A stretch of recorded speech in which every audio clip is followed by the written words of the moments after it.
デバイスの修理が必要ですか？無料診断を提供しています。ご自宅まで集荷、配達いたします。電話や移動は不要です。修理前にお見積もりをお送りし、承認いただいた場合のみ作業を進めます。簡単、透明、そしてプロフェッショナル。リンクは説明欄にあります。Lenovo IdeaPad Flex 5の保証申請方法について説明します。まず最初に、必要なツールを準備しましょう。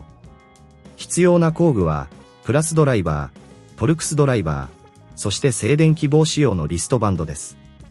これらの道具を揃えたら、次のステップに進みます。まず、ノートパソコンの裏面にあるネジを外します。ここで注意が必要なのは、ネジを外す順番です。すべてのネジを外したら、裏蓋を慎重に外します。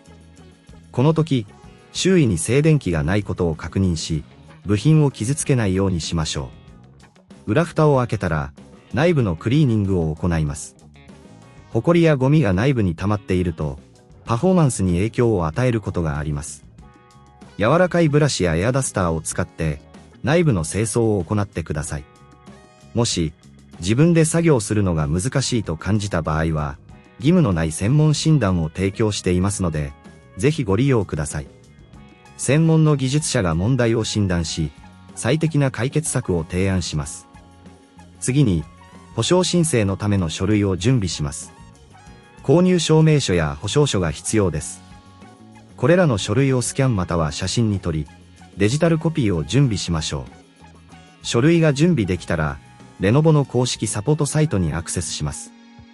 そこから、保証申請フォームに必要事項を入力します。この時、シリアル番号や購入日などの情報が必要になります。申請が完了したら、次は製品の返送方法を決めます。もし、直接製品を持ち込むことができない場合は、ご自宅での集荷と配達サービスを利用することを覚えておいてください。このサービスを利用すれば、電話不要、移動不要で、手軽に製品を送ることができます。また、修理前の見積もり提供も行っておりますので、どのくらいの費用がかかるのかを事前に知ることができます。これにより、予算を立てやすくなります。最後に、申請が受理されるまで、しばらくお待ちください。通常、2週間以内に結果が通知されます。もし何か不明点があれば、サポートに問い合わせることができます。デバイスの修理が必要ですか？無料診断を提供しています。ご自宅まで集荷、配達いたします。電話や移動は不要です。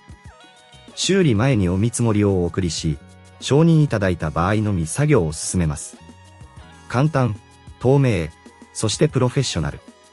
リンクは説明欄にあります。